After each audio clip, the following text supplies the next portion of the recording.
आजच्या या सभेचे अध्यक्ष या गावाचे उपसरपंच कृष्णजी डाकोळे, या मंचावर उपस्थित या गावचे सरपंच नंदकिशोरजी गेडाम, या मंचावर उपस्थित माननीय माय मामाजी नथुजी पाटील आले स्टेजवर. आता येणार नाही ते दुसऱ्याच्या प्रचारासाठी भाचाव मी द्यायचा आणि आले तर ऐक जाई नको. अजून मंचावर उपस्थित इतर मान्यवर, या सभेला उपस्थित असलेले या गावातील मतदार बंधू आणि भगिनी, निवडणूक चुरशीची आहे. निवडणुकीत अनेक चर्चा होऊन राहिल्या. पहिले निवडणूक सुरू झाली तेव्हा राहुल देशमुखांना उभं नाही राहायला पाहिजे, त्याच्या विभाजनानं काय होईल का चरण निवडून येईल. कोणाला भीती होती हे चरण निवडून येईल? 2019 मध्ये मला भीती होती चरण निवडून येईल. मग मला जेव्हा भीती होती, कारण 2019 मध्ये लाट होती भाजपची लाट होती, त्याच्यात चरण सिंग निवडून नाही आला पाहिजे म्हणून मला भीती वाटली. आघाडी होती, आघाडीचं तिकीट अनिल बाबूला भेटलं होतं म्हणून अनिल बाबूच्या स्टेजवर मी उभा झालो आणि त्याचा प्रचार केला. आता जर भीती त्याला वाटून राहिली तर त्यानं माझ्या स्टेजवर उभं राहायला पाहिजे.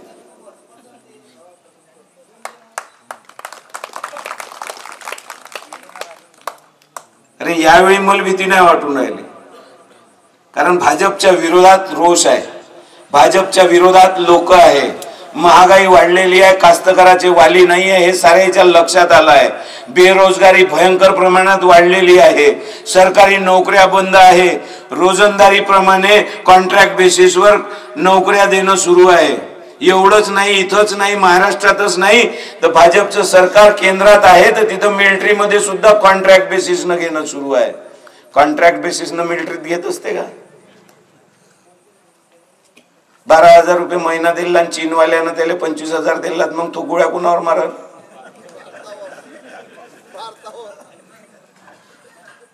हेही समजत नाही.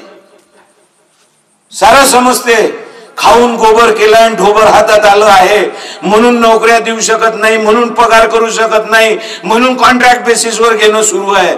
हे तुमच्या लक्षात आलं पाहिजे. याच्यावरूनच लक्षात आलं पाहिजे का ज्या नोटबंदीची तुम्ही वाहवाही केली त्या नोटबंदीमुळे त्या दुसऱ्या दिवशी मोसंबीचा जो भाव पडला तो अजूनही उठून नाही राहिलाय. उठला? नोटबंदी खूपच चांगली होती म्हणे ना. एकाचं कौतिक करायला लागलो का आपण भाईच कौतिक करतो त्याचं. लोकशाही बाबासाहेबांनी तुम्हाला दिली आहे. लोकशाहीमध्ये मतदानाचा अधिकार दिला आहे. कोणताही माणूस 30-30 वर्ष निवडून नाही आणला पाहिजे. तो जर निकम्मा नालायक असेल 5 वर्षात बदललाच पाहिजे.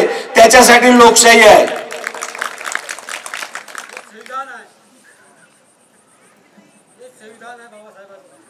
तेच तर समजलं नाही आहे. 30 वर्षापासून ते चिकनच घेऊन बसले. मागच्या वेळी मी स्पष्टच सांगितलं होतं का लोक तुमच्याजवळ पर्याय नाही आहे. आघाडीचं तिकीट अनिल बाबूला भेटलाय म्हणून मला प्रचार करावा लागून राहिलाय. जे 1985 मध्ये सुनील शिंदेचा वीरेंद्र बाबूला करावा लागला होता आघाडी असल्यामुळे. बापान जे केलं तेच मी करून राहिलोय.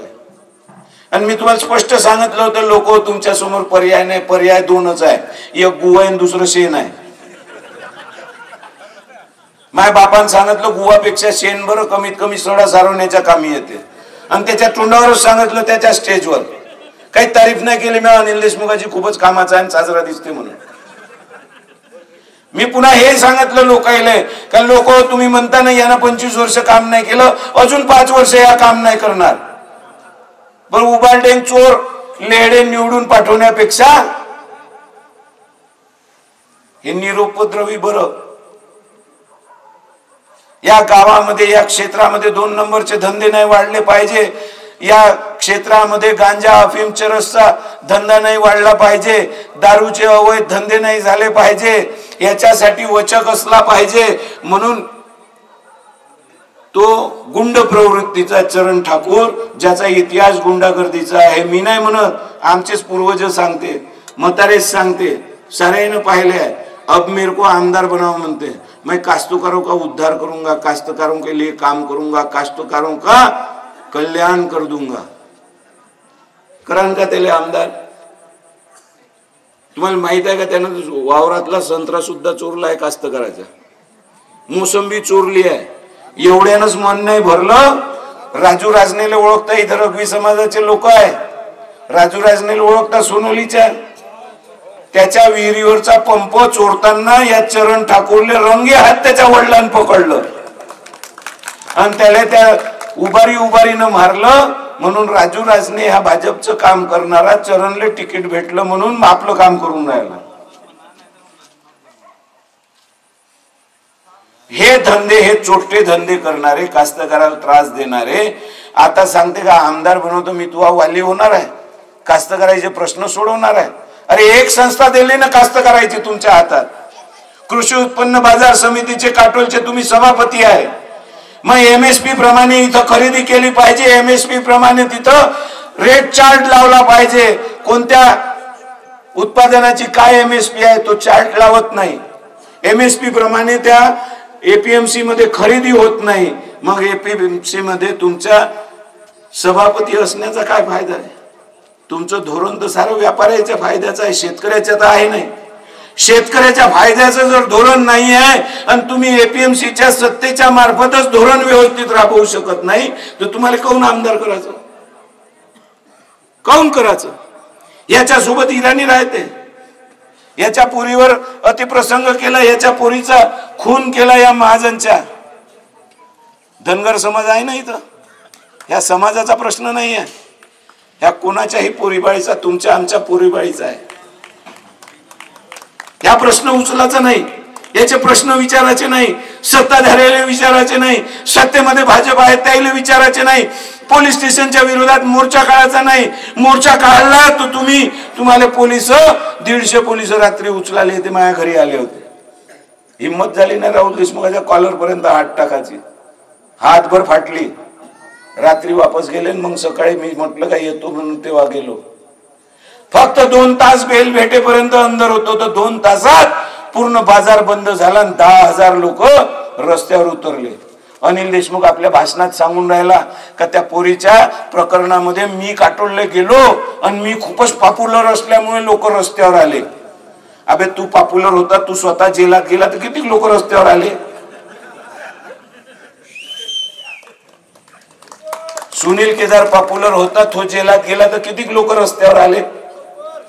लोकांचे काम करतो, लोकांसाठी झटतो, लोकांसाठी मोर्चे काढतो, कास्तकाराचे दिन दुबळ्याचे दलिताचे प्रश्न मांडतो, मोर्चे काढतो, आंदोलन करतो, उपोषण करतो, म्हणून लोक माझ्या बाजूने आहे. आणि असा आंदोलन करणारा, रस्त्यावर उतरणारा माणूस स्वतःच्या फायद्यासाठी नाही, आपल्या पोरीच्या संरक्षणासाठी रस्त्यावर उतरून राहिला होता. त्याला या पद्धतीने पोलीस जर उचलत असन आणि अंदर टाकत असन, त्याचा निषेध म्हणून आम्ही सगळे दुकानं बंद ठेवू आणि रस्त्यावर उतरू, या निर्णय लोकांना गेला. म्हणून माहीत ताबडतोब बेल झाली, अनिल देशमुखाच्या नाही झाली.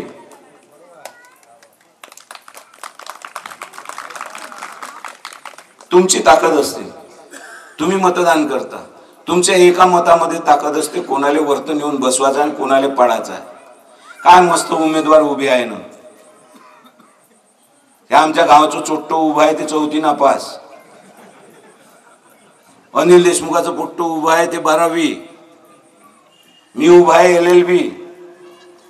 प्रश्न मी मांडायचे, आंदोलन मी करायचे, प्रश्न मी सोडवायचे. तुमच्या बँकेचा NOC नसन देत, नो ड्यू नसन देत तर मी भांडायचं. तुमच्यावर पोलीसवाले अन्याय करत असेल तर मी दौडाचं. आणि मग हे मागतील काऊन? मला अधिकार नाही आहे, माझ्या शिक्षणाप्रमाणे नाही आहे, मला अक्कल नाही आहे. नाही बेटा, आपण काय केलं असतं, आपण पहिले म्युन्सिपाल्टीच पाहिली असती. अबे शिक्षण महा जास्त प्रश्न मला सोडवता येते. त्या सलील देशमुखले जिल्हा परिषदच्या सभागृहामध्ये एकही प्रश्न उचलता आला नाही, एकही प्रश्न मांडता आला नाही, एकही प्रश्न सोडवता आला नाही. तो आमदारकीचे स्वप्न पाहून सभागृहात बोलायच्या गोष्टी करून राहिला. मी नाही लढू शकत. मी आमदारकीच्या सभागृहामध्ये तुमचे प्रश्न नाही मांडू शकत. माझी लायकी नाही. फक्त त्याच्या बापाने 2 नंबरचे पैसे कमावले आणि तो करोडपत्याचा पोट्टा आहे म्हणून तो आमदार होईल का? गरीबाच्या पुराण आमदार नाही व्हायचं.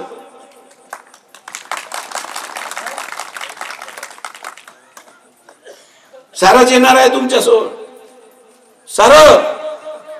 मला तर या माणसाचं आश्चर्य वाटतं. तुमच्या बायकोले साडी दुसरा घेऊन देते, तुम्हाला लाज नाही वाटत?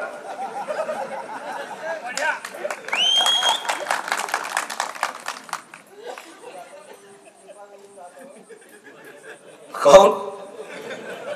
नवऱ्यानं बायकोलेच घ्यायला लागते ना. पहिले माहेरची भेटते, तिचा बाप तिची माय घेते. इकडे आल्यावर आपल्यालाच घ्यायला लागते बायकोसाठी. माया बायकोला तुम्ही या बरं एखादी साडी घेऊन, नाही जोड्यान मारला तुम्हाला तर.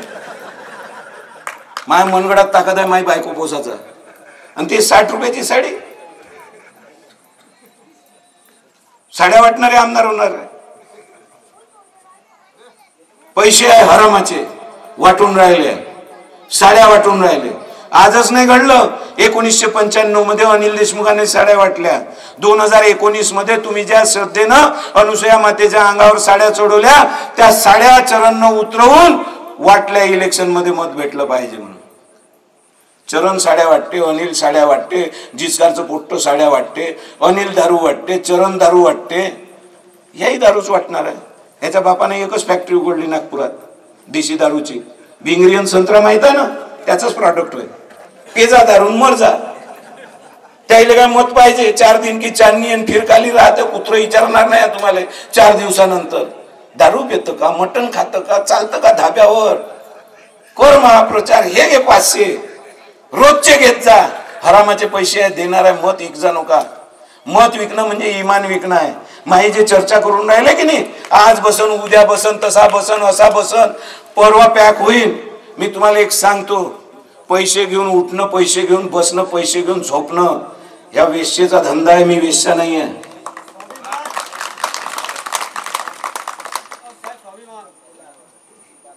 महास्वाभिमान जागृत आहे म्हणून ही भाषा बोलतो. कोणाच्या 2 रुपयाला दागिनदार नाही. माझ्या बापाने काही नोकऱ्या दिल्या, मी नोकऱ्या दिल्या आहे, आणि 1 रुपयाला कोणाच्या दागिनदार नाही. कोणाचे कामं करून दिले असून त्याच्याकडून कमिशन घेतलं नाही. या क्षेत्रामध्ये काय, या पूर्ण जगामध्ये त्याच्याकडून पैसे घेऊन काम केलं असं सापडणार नाही म्हणणार. आणि जगात तुम्हाला जर वाटत असेल या देशामध्ये अडाणी जर खूपच पैसेवाला आहे असं जर तुम्हाला वाटत असेल, तर अडाणीनं पुरी प्रॉपर्टी जरी मला लिहून दिली तरी मी पॅक होत नाही. कारण मी स्वाभिमानानं जगतो. भाड खाऊ नाही, भाड खाऊ बापाचं पोरगही नाही.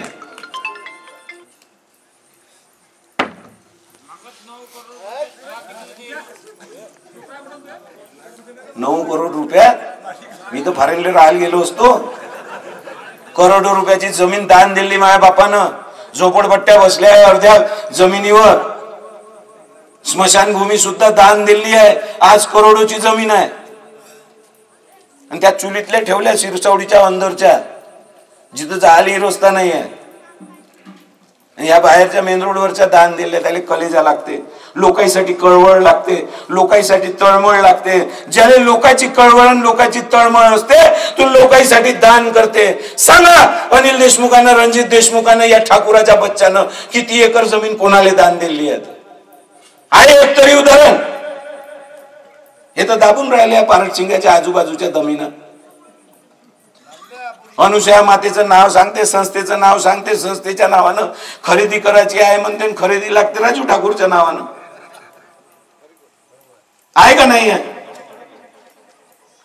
म्हणजे चोऱ्या करायच्या त्यानं, निवडूनही त्यानं जायचं का? ते भलं करणार आहे का तुमचं? ज्या इराण्यानं याच्या पुरीवर हात टाकला तो इराणी तुमच्या पुरीवर हात नाही टाकणार का? त्या इराण्याच्या एका पोराले शेतकऱ्याचं कोणतं व्हायचं पद दिलं मनसेनं, त्या राज ठाकरेच्या, आणि त्याला शुभेच्छा देऊन राहिला सुरेंद्र ठाकूरचं पोरग. म्हणजे ठाकूर राहिले इराणी चालते असा त्याचा अर्थ आहे. त्याचा इतिहास चोरीचा, यायचा इतिहास चोरीचा, त्याचा इतिहास 2 नंबरच्या धंद्याचा, यायचा इतिहास 2 नंबरच्या धंद्याचा. यायला तुमच्या पोरीबाळीची कदर राहणार आहे. अरे मा बाप होता त्या गावामध्ये म्हणून त्या गावाची लोकसंख्या वाढली, काही तिथं सुरक्षा आहे म्हणून गावखेड्यातले लोक तिथं राहायला गेले म्हणून लोकसंख्या वाढली. आजही सुरक्षा आहे, आम्ही तिथं राहतो. आपली पोरगी सुरक्षित अर्ध्या रात्री गावातून बाहेर येईल, इथून गावात जाईल, हे सुरक्षा आहे. हे तुम्हाला माहित आहे. राहुल देशमुखाच्या इथं अर्ध्या रात्री जाता येते काही संकट आलं, जाऊ शकन ठाकूराच्या इथं. अनिल देशमुखाच्या तर पीएच आय लोणी लावा लागते मग भेटते अपॉइंटमेंट.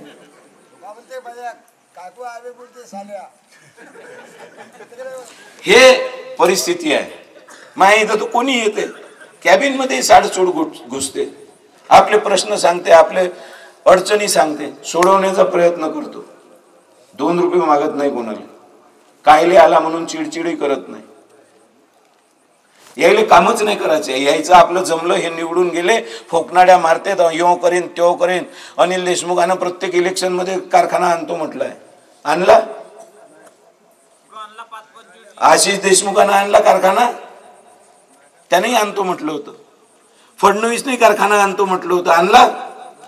गडकरीने कारखाना आणतो म्हटलं होतं, आणला. जो येईन तो रोकनाड्या मारून जाते, कारखाना आणतो म्हणते. वीरेंद्र बाबू देशमुख या क्षेत्रामधून विधान परिषद वर आमदार म्हणून निवडून गेले होते. सभागृहामध्ये अनेक प्रश्न मांडले त्यानं, सुनील शिंदेनं, इथं संत्रा प्रक्रिया कारखाना झाला पाहिजे म्हणून. तेव्हा कुठं इथं संत्रा प्रक्रिया कारखाना झाला होता? ह्या भाड्याच्या बैलाने इकला तो. ह्या गडकरी शेतकऱ्याचा कैवारी आहे म्हणते, वीरेंद्र देशमुखाचा पोरगा आहे म्हणते. वीरेंद्र देशमुख मेल्यावर आम्हाला साधा विचारायला नाही आला. तो तिकीटची आग्रह करते चरण ठाकूरच्या. ज्याले वीरेंद्र देशमुख आवडत होता, वीरेंद्र देशमुख आदर्श होता, वीरेंद्र देशमुख मित्र होता, आता त्याचा मित्र चरण ठाकूर झालाय. म्हणजे 2 नंबरचे पैसे यायलाही चालते आणि 2 नंबरचे माणसं यायलाही चालते. सत्ता वीरेंद्र देशमुखाच्या हातात होती, ते हिसकावू शकत नव्हता म्हणून त्या सत्तेला भेट होता म्हणून वीरेंद्र देशमुखाची मैत्री केली होती या गडकरीच्या बच्चानं. या आग्रह करते ठाकूराला तिकीट भेटली पाहिजे म्हणून. खूपच चरित्र साफ आहे त्याचं. माहित नाही असते. एवढंच नाही, आता जिचकार साहेबाचा पोरगा आलाय, ते सांगून राहिलाय मी कुणबी आहे, मला मत द्या. जेव्हा कुणब्यानं आत्महत्या केली, शहाजी राऊतनं या सुरेंद्र ठाकूरन त्याच्या पोरापासून पैसे घेऊन व्याजानं पैसे घेतले 10 लाख रुपये, त्याचे 60 लाख रुपये भरल्यावरही याचं व्याज संपलं नव्हतं. चक्रीवार व्याज सुरूच होतं. दुसऱ्या दिवशी पुन्हा हप्ता मागायला येईन, याचा फोन येईन. या धाकानं त्यानं आदल्या दिवशी आत्महत्या केली, चिठ्ठी लिहिली माझ्या नावानं. पुऱ्या क्षेत्रात त्याला फक्त मीच मर्द सापडलो. त्यानं चिठ्ठी लिहिली का बेटा तूच यायचा बंदोबस्त करू शकतो. जेव्हा संधी सापडून ठाकूर राहिले पायाखाली कुचलल्याशिवाय राहायचो नको. यायनं मायाच नाही, अनेक कास्तकाराच्या जमिनी लिहून घेतल्या, शिल्डीड करून घेतल्या आणि व्याजानं पैसे दिले आहे. काय यायच्या चक्रीवाढ व्याज इतकं वाढत राहते का? हे संपतच नाही. 60 लाख रुपये मी देऊन चुकलो आहे, उद्या पुन्हा पैसे मागणार आहे म्हणून मी आज आत्महत्या करून राहिलोय. त्याला जर माहित होतं त्या शहाजी राऊतले, तर त्यानं ती चिठ्ठी लिहायची नव्हती ना आत्महत्या करायची नव्हती. सरळ माया घरी यायला पाहिजे होतं. त्याला उचललं असतं, गाडीत टाकलं असतं, सरका सुरेंद्र ठाकूरच्या इथं गेलो असतो. 2 होतकाड धरून मारल्या असत्या आणि वरचे 50,000 रुपये दिलेले वापस मागून दिले असते. त्याला मराचंच काम नव्हतं.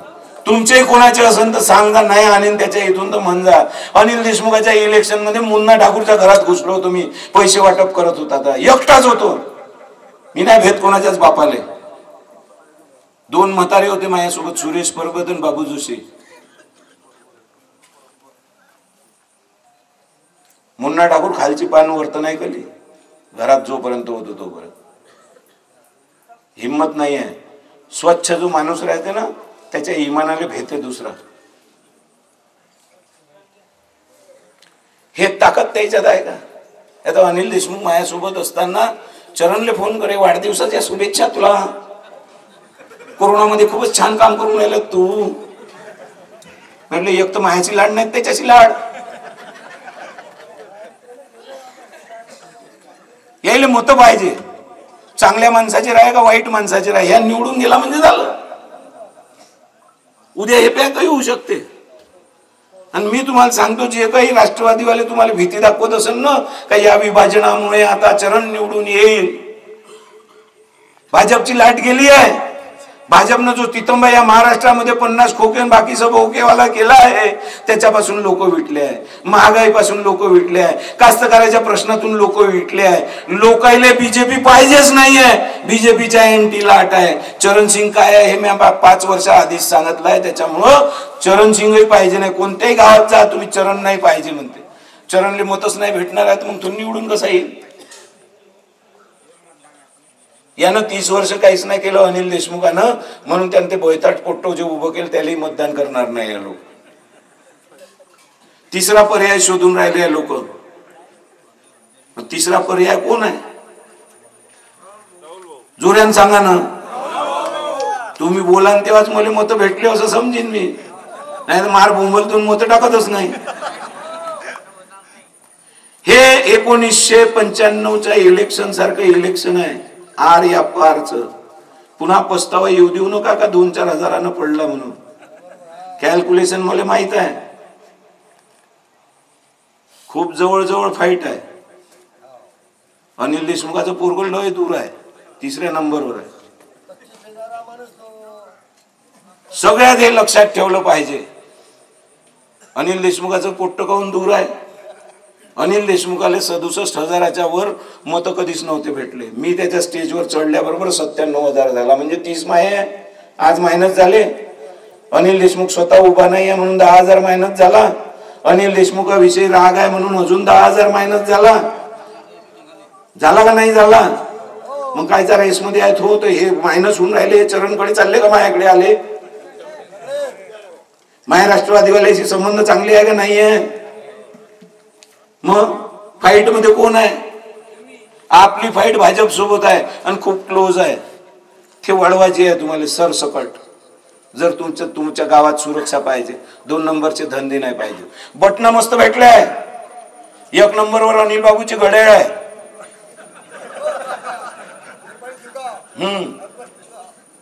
तो 5-10 हजार मत खाणार आहे. आयुष्यात 3 वेळा वाचते, जन्माच्या वेळी, लग्नाच्या वेळी, मरणाच्या वेळी. जिचकारचा जन्म सध्याच झाला आहे, त्याचा पोंगा वाजून गेला आहे म्हणून त्याचे बटन दाबू नका. चरणनं 62व्या वर्षी लग्न केलं म्हणून त्याचा लग्नाचा पोंगा वाजला आहे म्हणून त्याची पण बटन दाबू नका. 9 नंबरची मायासारख्या पोंग्याची बटन दाबा, कारण अनिल देशमुखाच्या राजकीय मयतीचा पोंगा आपल्याला वाजवायचा आहे. एवढं लक्षात ठेवा. एवढंच बोलतो. माझं चिन्ह निवडून आणा एवढी विनंती करतो. अजून एक विनंती करतो, बूथ लागन नाही लागन, कोण कुठं पॅक होईल मला काही माहित नाही. जनता जागृत पाहिजे. काही बुथाची गरज नाही. मत जर तुम्ही द्यायचे ठरवले, इथं कोणी प्रचाराला आलं काय नाही आलं काय तरी तो निवडून जाऊ शकते. हे तुम्ही 3 महिन्या आधी दाखवलं आहे. उपसरपंच माणूस डायरेक्ट खासदार करून टाकला. कोणता मंत्री आला नाही, कोणता बूथ आला नाही, तरी तो निवडून आला. तो माहितही नव्हता तुम्हाला, पण तुमचा रोष होता बीजेपीच्या विरोधात. तो रोष कायम ठेवा आणि डोळे उघडे ठेवून मतदान करा एवढी विनंती करतो आणि माझे 2 शब्द संपवतो. धन्यवाद.